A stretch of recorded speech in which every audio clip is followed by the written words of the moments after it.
Selamat pagi siswa-siswi kelas 11 MIA. Pada pagi hari ini kamu akan mempelajari ulang bahagian kedua topik pembelajaran di semester 2 kita, yaitu tentang gelombang mekanik. Pada saat sebelumnya kami sudah mempelajari tentang pengertian dan uraian tentang gelombang mekanik, dan pagi ini kamu akan mempelajari ulang bagaimana cara pembahasan soal untuk topik gelombang mekanik. Yang pertama, tentang gejala gelombang. Soalnya yaitu, sebuah gabus mengapung dalam sebuah tangki riak. Ketika pembangkit gelombang dikerjakan pada frekuensi 10 Hz, gabus bergerak naik turun, sementara gelombang merambat melalui air. Jarak antara titik tertinggi dan titik terendah gerakan gabus adalah 5 mm. Dan jarak antara puncak dan dasar gelombang yang berdekatan, yaitu 1,5 meter. Hitung amplitudo gelombang, waktu yang diperlukan untuk satu gelombang, dan cepat rambat gelombang. Untuk membahas soal ini, yang penuh dengan keterangan atau kalimat, maka kamu harus membuat satu gambaran tentang gelombang. Ya, misalkan sebuah gelombang yang dilukis seperti yang tampil sekarang ini, maka dari bentuk gelombang ini, ya, sesuai dengan kalimat yang sudah diberikan tadinya, maka kita uraikan satu persatu. Pertama, ya, jarak antara titik tertinggi dengan titik terendah. Ya, titik tertinggi dengan titik terendah yaitu 5 mm. Itu yang pertama. Yang kedua, jarak antara bukit atau puncak gelombang dengan lembah gelombang atau dasar gelombang yaitu 1,5 meter. Jadi ini sudah dapat gambaran yang kedua ini. Kemudian diketahui frekuensi 10 Hz dan yang ditanya ada 3 bagian. Ya, untuk menguraikan ya, gambar gelombang ini maka kita harus ketahui ya, yaitu titik tertinggi itu kita sebut dengan simpangan maksimum atau kita sebut sebagai amplitudo. Nah, simpangan maksimum arah ke atas yaitu A-nya 2,5 mm dan simpangan terendahnya juga amplitudonya 2,5 mm. Jadi jarak keduanya ini adalah 5 mm. Jadi amplitudonya 2,5 mm. Yang kedua, ya, dikatakan bahwa frekuensi getaran 10 Hz. Maka periodenya untuk satu gelombang, mulai dari 0 sampai membentuk satu gelombang, ya, kita sebut periode. Maka periode hubungannya dengan frekuensi yaitu 1 per frekuensi. Jadi periodenya adalah 0,1 detik. Artinya setiap satu gelombang, waktu yang dibutuhkan adalah 0,1 detik. Selanjutnya pertanyaan yang ketiga yaitu kecepatan rambat. Dari data yang ada diketahui bahwa jarak antara ya, bukit gelombang dan lembah gelombang, ya, jarak antaranya yaitu 1,5 meter. Maka kalau kamu perhatikan, ya, jarak ini itu menggambarkan separuh atau setengah daripada gelombang itu sendiri. Sehingga kita katakan 1,5 meter itu sama dengan setengah gelombang. Sehingga satu gelombang maka panjangnya adalah 3 meter. Jadi kalau dari 0 sampai satu gelombang itu jaraknya 3 meter.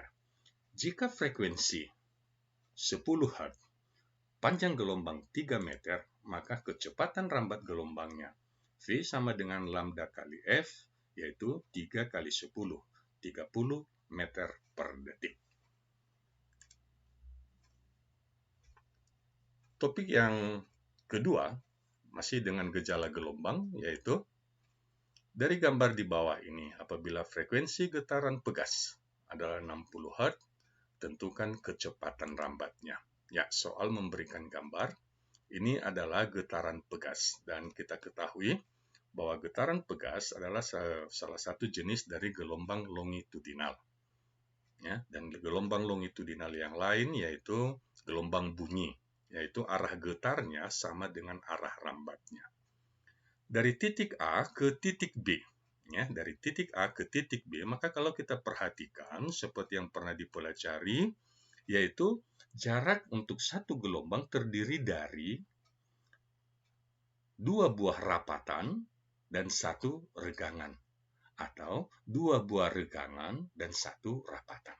Dari gambar ini, dari titik A hingga ke B ada rapatan, regangan, rapatan, regangan, rapatan, regangan. Jadi sejauh 2,5 meter, ya, terdiri dari berapa gelombang? Ada 2,5 gelombang. Oke. Jarak 2,5 meter, frekuensi 60 Hz. Ditanyakan yaitu kecepatan rambat gelombang. Ya. Jarak AB 2,5 meter, terdiri dari 2,5 gelombang, itu dari rapatan, regangan, rapatan itu satu gelombang, rapatan, regangan, rapatan itu satu gelombang juga, berarti dua gelombang, rapatan setengah gelombang, berarti 2,5 gelombang. Jadi 2,5 meter sama dengan 2,5 gelombang, sehingga panjang gelombangnya adalah 1 meter per detik, dan kecepatan rambatnya, kembali lagi persamaan lambda kali F, ya, kecepatan rambat. Maka 1 kali 60 meter per detik. Inilah dua contoh soal tentang gejala gelombang. Soal berikutnya itu tentang gelombang berjalan. Gelombang berjalan. Soal ketiga. Persamaan gelombang dinyatakan dengan Y sama dengan 0,4 sin 2V. Dalam kurung 4T tambah 2X. Jadi dari persamaan ini kita sudah tahu, ya, yaitu gelombang itu merambat dengan amplitudo 0,4, dan ini tanda positif, merambat berarti ke arah sebelah kiri. Dengan T dalam sekon dan X dalam meter, tentukan panjang gelombang, frekuensi gelombang, dan kecepatan rambat gelombang. Ya. Data yang diberikan yaitu persamaan simpangan gelombang, dan yang ditanyakan ada 3 bagian. Pertama, kita sesuaikan persamaan gelombang dengan persamaan umum gelombang yang kita ketahui. Ya, kita sederhanakan Y 0,4 sin kali 2V, ini kita kalikan ke dalam sehingga 0,4 sin 8VT kali 4VX. Maka kita sesuaikan dengan persamaan umum gelombang, yaitu A sin omega T tambah Kx. Setelah kita sesuaikan dan nilai-nilainya sudah sama, maka kita ini bisa kita setarakan. Amplitudo 0,4 ya, meter, berarti sinusnya sama, omega. Berarti omega ini sama dengan 8V. Terus K berarti sama dengan 4V. Jadi, bagaimana nilai omega, bagaimana nilai K, itu yang kita akan uraikan. Amplitudo 0,4. Ya, tanda positif. Gelombang merambat ke kiri. Kecepatan sudut atau omega sama dengan 8V. Sedangkan omega itu sendiri adalah 2V kali F. Kita peroleh F-nya 4 Hz. Kedua, K, bilangan gelombang. Itu sama dengan 2V per lambda. Dan nilainya pada persamaan gelombang adalah 4V. Maka kita peroleh nilai lambda menjadi setengah meter. Sehingga, ya, pertanyaan yang ketiga, kecepatan rambat gelombang lambda kali F setengah kali 4, yaitu 2 meter per detik. Jadi, dari persamaan gelombang berjalan, kita bisa uraikan beberapa variabel daripada gelombang itu sendiri. Selanjutnya, contoh soal yang keempat. Sebuah gelombang merambat dengan persamaan Y sama dengan 0,12 sin V per 8X tambah 4VT, di mana X dalam meter dan X dalam detik, T dalam detik. Tentukan kecepatan maksimum getaran gelombang dan percepatan maksimum getaran gelombang. Jadi, diulangi, yang ditanya ini adalah kecepatan getaran dan percepatan getaran. Kalau soal yang sebelumnya yang kita bahas adalah kecepatan rambat. Nah, kalau rambat itu misalnya horizontal arah ke kanan, maka getaran itu adalah vertikalnya. Tentu getaran arah vertikal berubah sesuai dengan simpangan daripada gelombang itu sendiri.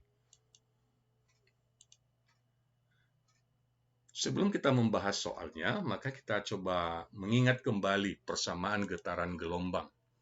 Pada umumnya persamaan getaran gelombang adalah Y sama dengan A sin omega T kurang Kx. Dan maka karena yang dipermasalahkan getaran arah vertikal, berarti posisi persimpangan itu berubah setiap saat. Dan kita dapatkan bahwa kecepatan adalah perubahan simpangan dy per dt terhadap waktu. Karena getarannya arah vertikal. Secara matematis, maka Y ini adalah A sin omega T kurang Kx itu jika didiferensialkan. Jadi, dy per dt adalah diferensial. A itu konstanta. Kemudian, sin omega T kurang Kx. Katakanlah ini sin theta. Diferensial sin theta adalah cos theta.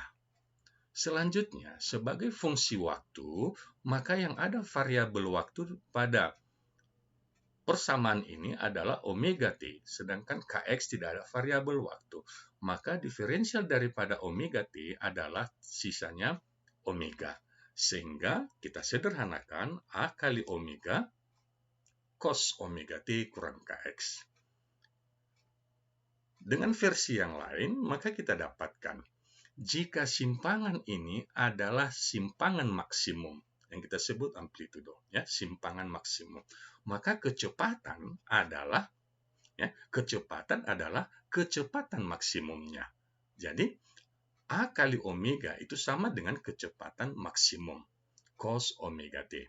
Jadi jika ditanyakan berapa nilai kecepatan maksimum, maka kita peroleh dari persamaan dari nilai A kali omega.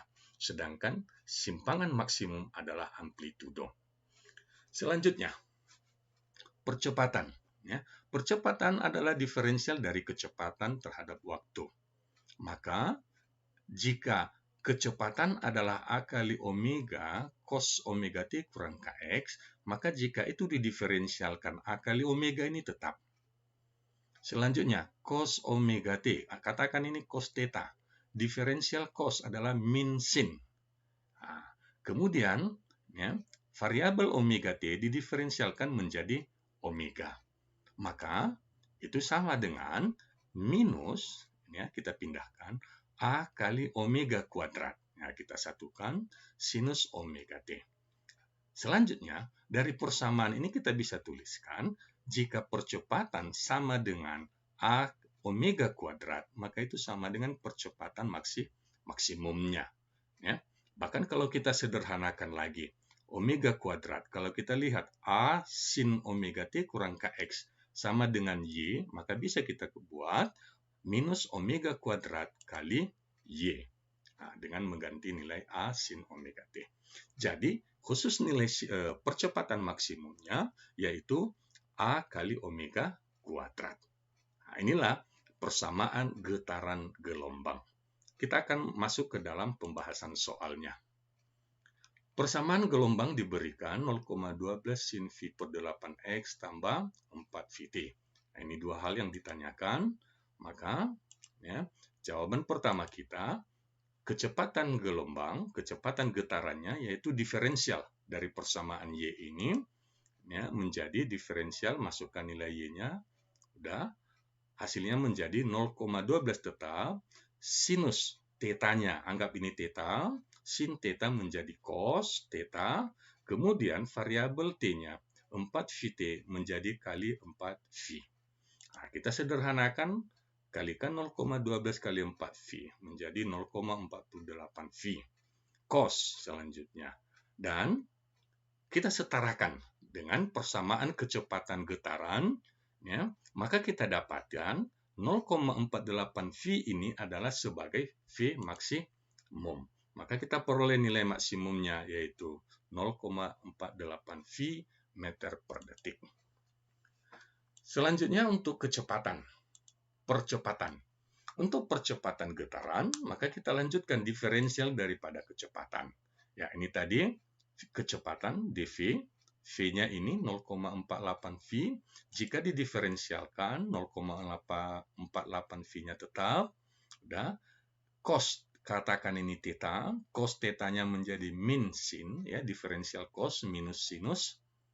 Udah. Kemudian diferensial dari variabelnya 4Vt menjadi 4V. Ya, kita sederhanakan 0,48 V kali 4V menjadi 1,92 V kuadrat.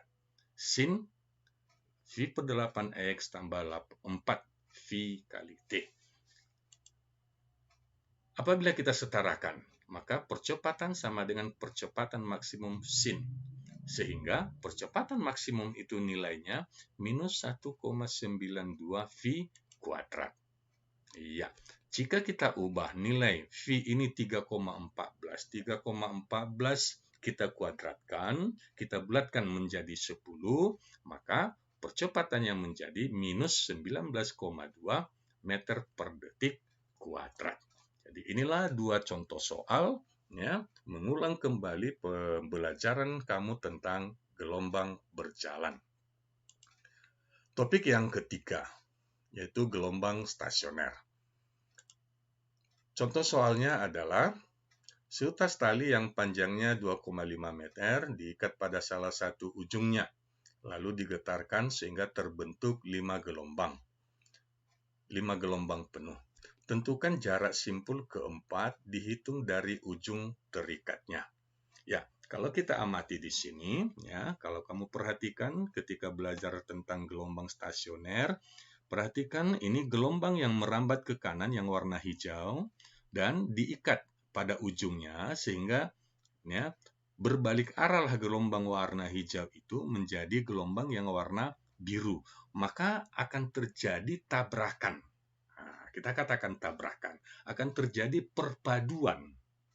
Bahkan pengertian lain akan terjadi superposisi, di mana, ya, gelombang datang yang warna hijau, ya, dengan gelombang balik atau gelombang pantul yang warna biru menghasilkan satu gelombang baru yang warna merah. Nah, ini yang kita sebut dengan interferensi gelombang, yaitu gelombang stasioner.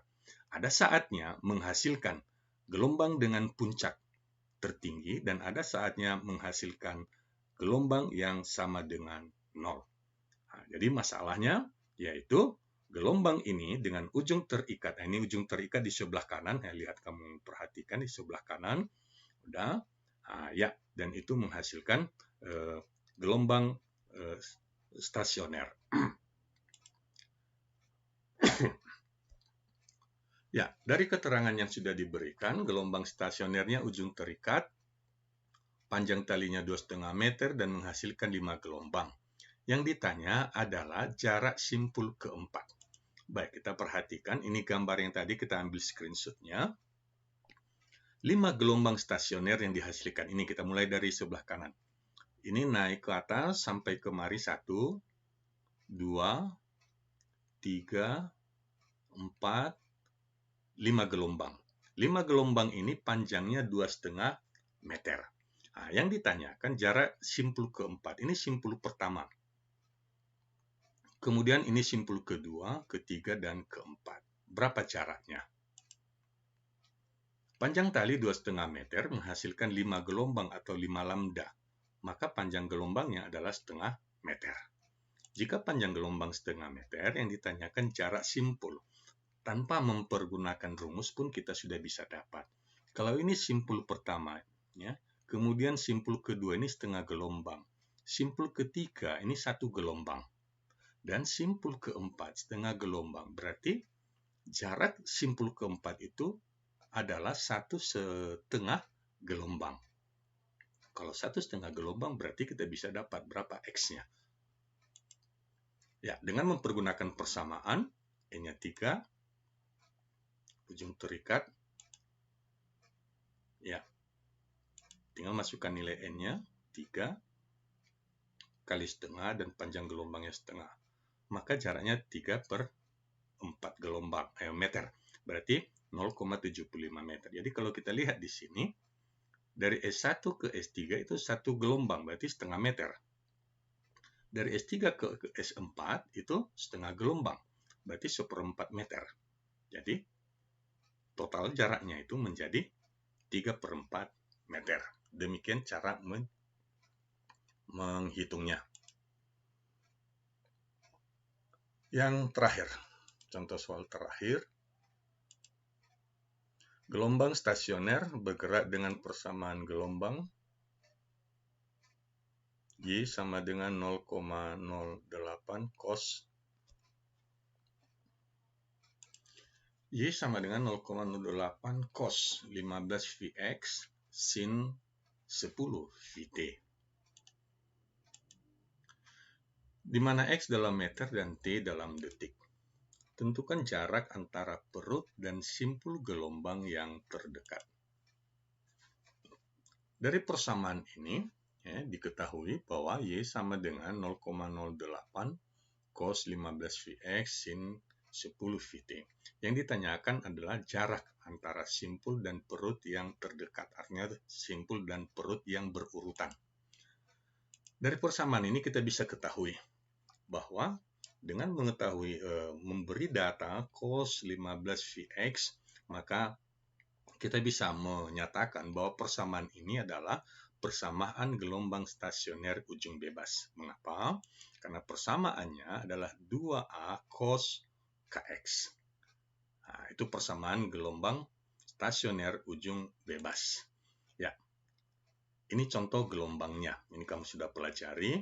Jadi ujungnya ini bebas, bisa bergerak naik, turun, dan membentuk perut gelombang. Maka yang ditanyakan adalah jarak antara perut ke simpul yang terdekat. Ini simpul yang terdekat. Ya, dengan gambar kita bisa langsung menjawabnya. Berarti jika dari simpul, dari perut ke simpul, maka yang dibentuk adalah hanya 1/4 gelombang. 1/4 gelombang. Jika 1/4 gelombang, berarti kita harus tahu berapa panjang gelombangnya. Untuk mengetahui panjang gelombangnya, maka kita harus setarakan persamaan yang diketahui dengan persamaan daripada gelombang stasioner ujung bebas. Contohnya, 0,08 ini setara dengan 2A. 15V setara dengan K, 10V setara dengan omega atau kecepatan sudut, frekuensi sudut. Ya, jika kita uraikan, maka 15V sama dengan K. K itu adalah 2V per lambda. Maka kita ketahui nilai dari panjang gelombangnya adalah 0,13 meter. Jadi kita sudah tahu tadi, 1/4 daripada panjang gelombang. Jadi kalau 1/4 panjang gelombang, ya, kita dapatkan nilainya yaitu 0,03 meter atau 3 cm. Jadi jarak antara perut pertama dengan simpul pertama yaitu 3 cm. Maka kita bisa ketahui, berarti jarak antara perut pertama dengan simpul kedua, jaraknya itu bisa kita lihat. Ini setengah gelombang dan ini 1/4 gelombang. Berarti 3/4 gelombang. Demikian seterusnya. Ya, demikian seterusnya. Terima kasih atas perhatiannya. Sampai jumpa pada topik selanjutnya. Salam sehat. Shalom.